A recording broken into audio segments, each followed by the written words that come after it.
il reconnaît qu'il est en quête d'un marxisme qui s'éloignerait d'un certain immobilisme, d'une certaine sclérose, et il envisage non pas seulement de modifier l'organisation économique et politique du corps social, mais dans un esprit qui est celui, nous sommes en 1969, de la révolution culturelle prolétarienne, eh bien, il envisage de changer le style même de la vie. Et donc, c'est dans ce mouvement d'une recherche, d'un renouvellement de communication stéréotypée et de la recherche d'un nouveau style de vie qui est issu d'une lecture de Husserl, que la place de Fourier est en quelque sorte naturellement inscrite. Fourier va répondre à ce qui se dessine, ce projet qui se dessine à travers cette relecture des méditations cartésiennes de Husserl. Pourquoi Fourier ? Il y a deux raisons qui sont évidentes. La première, c'est que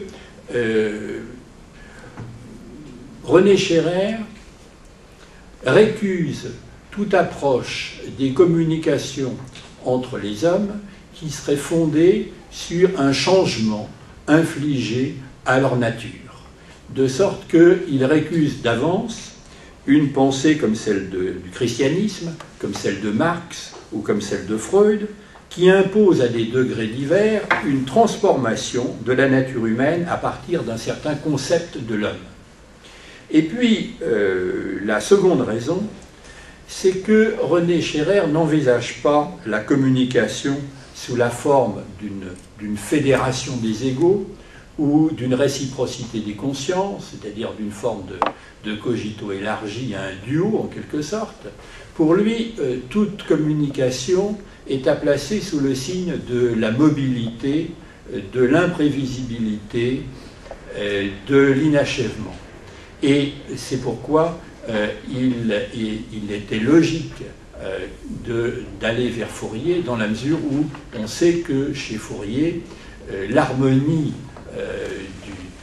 des relations ne se trouve pas dans la forme du couple et qui réunit les satisfactions intellectuelles et charnelles, mais sous la forme de la multiplicité, du système des amours et de la multiplicité des amours, qui récuse par principe toute clôture et qui connote d'inachèvement toute relation.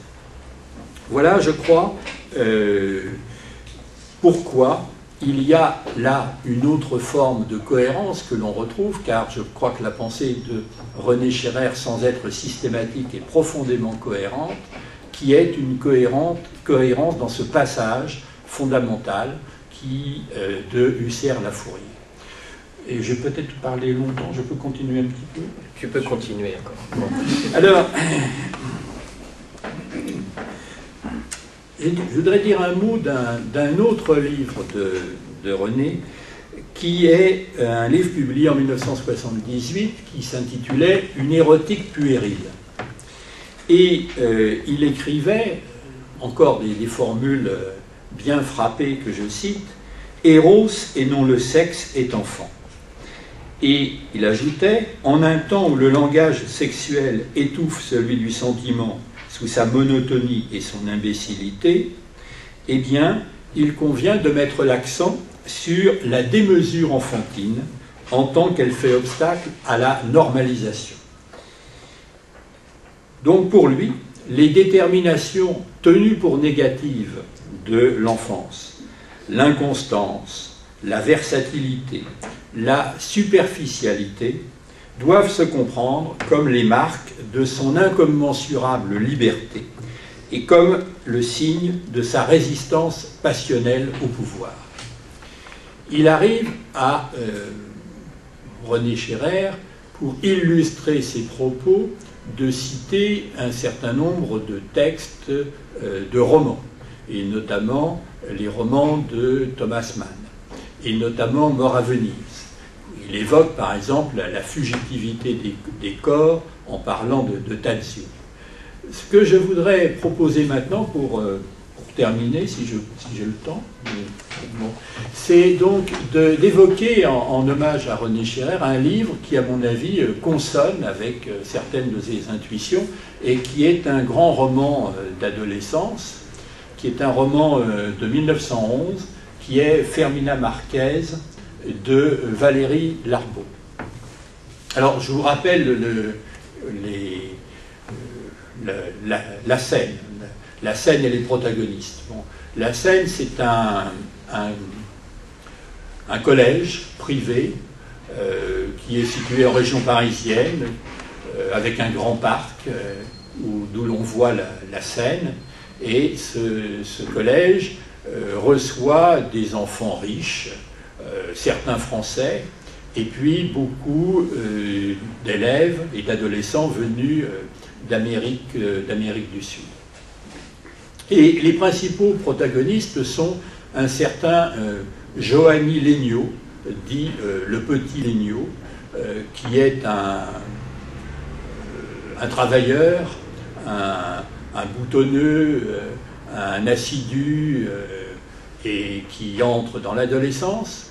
Et ce Johanny Legnaud, il va jouer un rôle, son entrée en scène sera rendue possible par l'arrivée des sœurs Marquez. Alors les sœurs Marquez, dont l'aînée est Fermina, et la cadette, je crois que c'était Pilar, mais je ne suis pas sûr.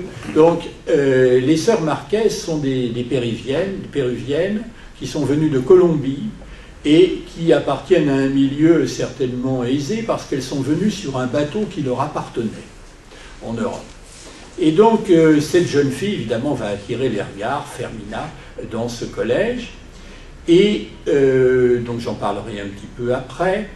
Et puis il y a un autre protagoniste important qui est un certain Santos Ituria de Monterrey, qui est d'origine castillane, qui est un très beau jeune homme, qui probablement connaît les choses de l'amour, il fait le mur, il se rend à Montmartre, et il semble instruit de beaucoup de choses, etc. Et donc, voilà les trois protagonistes principaux. Et les choses se nouent parce que le petit Legnaud, évidemment, il est séduit, comme tous ces jeunes gens, par Fermina Marquez, et il entreprend d'en faire la conquête. Et il est chargé par l'administration du collège de guider dans le collège le frère cadet, le petit Marquez. Et donc, il est, par l'intermédiaire du petit Marquez, il rentre en relation avec Fermina, qu'il veut conquérir.